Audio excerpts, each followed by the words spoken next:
ಅದೆಂತಹ ಬರಗಾಲ ಬಂದರೂ ಸಹ ಈ ದೇವಾಲಯದ ಕೊಳದಲ್ಲಿ ಮಾತ್ರ ನೀರು ಬತ್ತುವುದಿಲ್ಲ. ಈ ಲಿಂಗದ ದರ್ಶನ ಪಡೆಯುವುದಕ್ಕೆ ಈಜಿಕೊಂಡೇ ಹೋಗಬೇಕು.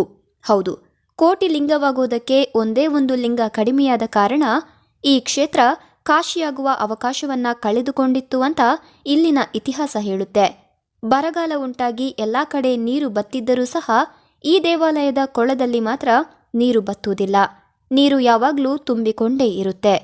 ನಾವಿಲ್ಲಿ ಇಂತಹ ಒಂದು ದೇವಾಲಯದ ಬಗ್ಗೆ ಹೆಚ್ಚಿನ ಮಾಹಿತಿಯನ್ನ ನೋಡೋಣ.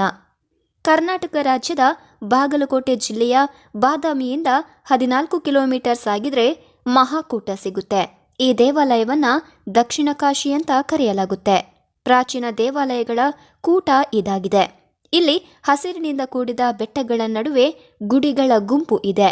ಜಲ ಹಾಗೂ ಹಸಿರಿನಿಂದ ಕೂಡಿದ ಈ ಪ್ರದೇಶ ಪ್ರವಾಸಿಗರನ್ನ ಮತ್ತು ಭಕ್ತರನ್ನ ಕೈಬೀಸಿ ಕರೆಯುತ್ತೆ.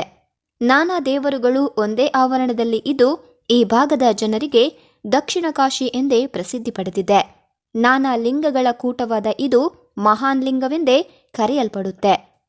ಇಲ್ಲಿನ ಕಲ್ಯಾಣಿ ವಿಷ್ಣು ಪುಷ್ಕರಣಿ ಅಂತ ಹೆಸರುವಾಸಿಯಾಗಿದೆ.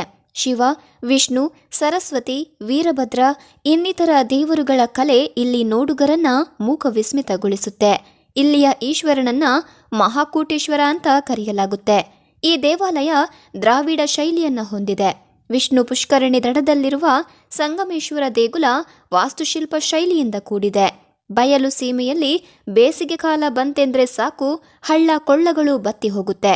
ಆದರೆ ಮಹಾಕೂಟದಲ್ಲಿ ಮಾತ್ರ ವಿಷ್ಣು ಪುಷ್ಕರಣಿ ಮತ್ತು ಕಾಕತೀರ್ಥವೆಂಬ 2 ಹೊಂಡಗಳು ಎಂತಹ ಬರಗಾಲದಲ್ಲಿಯೂ ಕೂಡ ಬತ್ತುವುದಿಲ್ಲ. ಸದಾಕಾಲ ನೀರಿನ ಝರಿ ಇಲ್ಲಿ ಹರಿಯುತ್ತಿರುತ್ತೆ. ನಿಸರ್ಗದ ಮಡಿಲಲ್ಲಿ ಕಂಗೊಳಿಸುವ ಈ ಕ್ಷೇತ್ರ ಬೇಸಿಗೆಯಲ್ಲಿ ಪ್ರವಾಸಿಗರಿಗೆ ತಣ್ಣನೆಯ ಸುಖ ನೀಡುತ್ತೆ. ಇಲ್ಲಿ ಉದ್ಭವ ಆಗುವ ಹೆಚ್ಚಿಗೆ ನೀರು ಕಾಲುವೆ ಮೂಲಕ ಹೊರ ಹಾಕಿದ್ರೂ ಕೂಡ ಬೊಗಸೆಯಷ್ಟು ಸಹ ನೀರು ಕಡಿಮೆಯಾಗುವುದಿಲ್ಲ.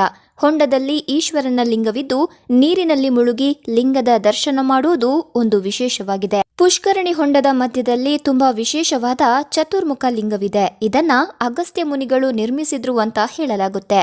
ಪ್ರತಿ ವರ್ಷ ಬೌದ್ಧ ಪೂರ್ಣಿಮೆಯಂದು ಹೂವಿನ ರಥೋತ್ಸವ ನಡೆಯುತ್ತೆ. ಇಲ್ಲಿಗೆ ಬರೋದಕ್ಕೆ ಬಾದಾಮಿಯಿಂದ ಅರ್ಧ ಗಂಟೆಗೊಮ್ಮೆ ಬಸ್ಸಿನ ಸೌಕರ್ಯ ಕೂಡ ಇದೆ. ಸ್ವಂತ ವಾಹನ ಇರುವವರು ಬನಶಂಕರಿ ದರ್ಶನ ಪಡೆದು ಮಹಾಕೂಟವನ್ನ ಸಹ ನೋಡಬಹುದು. ಇದು ಇವತ್ತಿನ ಮಾಹಿತಿ. ಇಂತಹ ಇನ್ನಷ್ಟು ಮಾಹಿತಿಗಾಗಿ ನಮ್ಮ ಚಾನೆಲ್ನ ಸಬ್ಸ್ಕ್ರೈಬ್ ಮಾಡಿ.